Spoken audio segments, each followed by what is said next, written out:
Welcome to the underneath part of your serger, and I'm going to teach you a trick that if you remember this, your serging will be so much easier as you work with your machine, you maybe change threads or have problems with your machine.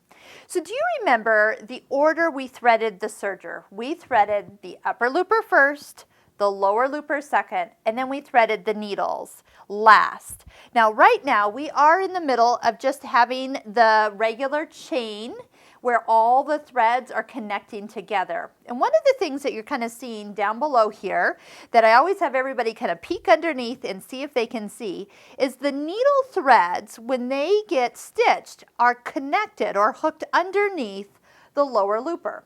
So when you have a thread break, so more if the upper looper breaks or the lower looper breaks, or you're rethreading it for some reason, and you leave these needle threads tucked underneath this lower looper, and you start to serge, it will not work. Guaranteed to have you have to thread the serger again.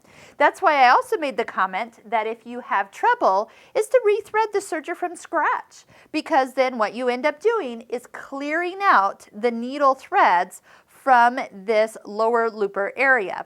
So if you have to rethread a looper, so let's say one of these breaks, you can go ahead and stick it through, but the last thing you need to do is actually pull these threads from the needles so they are going from the needle eyes directly out the back of the machine. If you leave them tucked down through the throat plate underneath the lower looper, things are not going to work. So that is the easiest way to remember that you have to thread this serger in order. So let me give you a little bit of, here, let me actually do one. So if I clip this thread, this is the upper looper thread, and I lift up the presser foot, one thing that I can do is just get a hold of this chain and even kind of pull it out a little bit. But if I just rethread the upper looper, the needle threads are still underneath, tucked underneath here. And you can kind of see them going straight from the needles and down through the throat plate. If you have something skinny, like your tweezers or some thin scissors, you can even take them and swipe underneath the foot and drag them out the side and pull them up and out. So see how they're just going from the needles and not down into the throat plate? Now I can safely just put my upper looper back into where it needs to be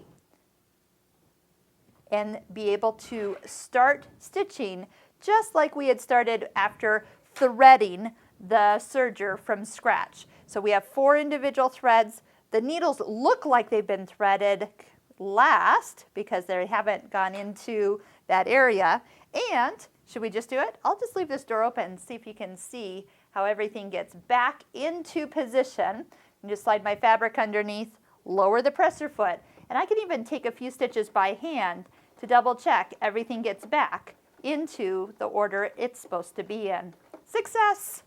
So remember that needles are always threaded last, and if you have to thread a looper, all you need to do is clear out those needle threads.